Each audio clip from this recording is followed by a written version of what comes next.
Hey guys, this is Tim. I just wanted to get my boy Ryan and Phil here because we're doing a lot of joking and kidding around during these vlogs, but we're trying to give you a reality of what happens behind a dealership because we're kind of known as like a step below lawyers, and we're really just a bunch of guys and girls that are trying to put food on our tables, just like you are. So I truly wanted to just come out and I wanted to ask Phil, because this has kind of been his baby. Phil, why are you doing the vlog? I always loved videography, and I think it's cooler to really give people a behind the scenes look at what it's like to be at a dealership, because no place will do it. They're all too uncomfortable, and I think it'll help other people get a little bit more comfortable knowing who we are and knowing that we're people too. We're just like, regular people. We're not the scum of the earth like everyone thinks we are. Well, that being said, Ryan, based on what Phil said, do you think other dealerships have things to hide from their customers? I do. I feel like there are a lot of high-pressure situations at other dealerships. But there's other great dealerships too. There's other dealerships like this. Of course, yeah. I've never been there because this is the only dealership I've worked at. But it's a great atmosphere. It's a great atmosphere. It's family, fun, and it's good. Well, one other thing I want to get at is another reason why I think we're doing this is because we want the general public to know when you come in to buy a car, there's not a lot of things that are hidden that customers come in and think we're hiding. And you come in here with these unrealistic expectations of a $200 car payment on a $60,000 car. We're not magicians, it's math. And that's one of the reasons I want to get out, because we're just regular guys and we're here to make a living, and we want you to buy a car. We don't want you to not buy the car and get mad and leave. And they think, they're saying, oh, well, your payment's $500 a month, I'm not buying a Mercedes. Well, if the car's $40,000, it's $40,000, whether you're buying a Mercedes or a Kia. $40,000 is $40,000. Math is math. Yeah, and I just don't think customers understand that. They always think there's more money. There's a bigger well for us to go to keep discounting the car. And there has Whereas to be, this Mazda 3 right behind you has a $600 markup. Yeah, there has to be a line, even at any dealership, be it a Nissan, a Mazda, or a BMW. There is that line that we have to say, no, we can't go any further. I'd like to give cars away all day long. Yeah. And not only that, people don't realize that unless you live in Alaska, all the dealers, whether if you're a Mazda dealer, if you're a Mercedes dealer, if you're a BMW dealer, those dealerships all own the cars for the same price. So all American Mazda, they own the cars for the same amount we do. No dealer can do a better deal than the other. Right, now explain how that translates towards a lease. When people come in and they're like, oh, I can get a Cadillac for $400 a month. This one's $15,000 less MSRP. Why is the payment the same? So, well, and that's where we can dive into something. We can dive into it deeper later, but it's all based on the residual, and which is what the car's going to be worth at the end of the lease. A lot of people don't realize how leases are the money structured. factor, which is the interest. When they say quadruple 01 is the money factor, well, quadruple 01 times 2,400 gives you your interest rate of 0.024%.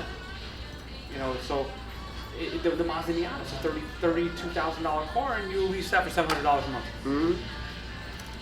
There's a lot of other factors involved, and rebates. Well, we were just talking to Vinny today over at Nissan.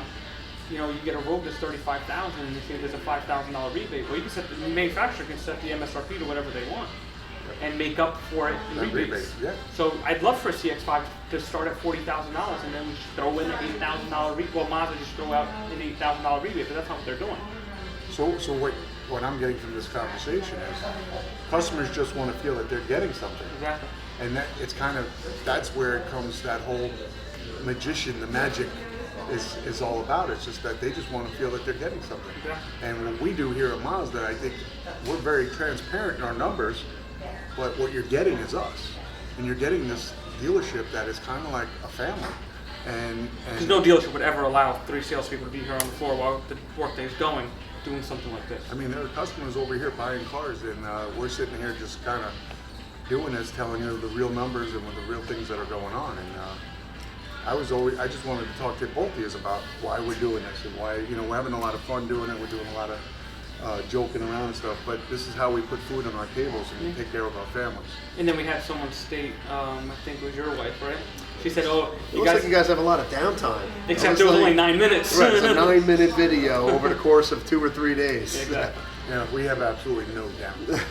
We are going from the moment we get in to the moment we leave, between helping customers helping customers and selling cars and Moving cars. moving inventory, checking in inventory. Just There's the a lot simple that goes things on of putting behind the flags scenes. out in the front.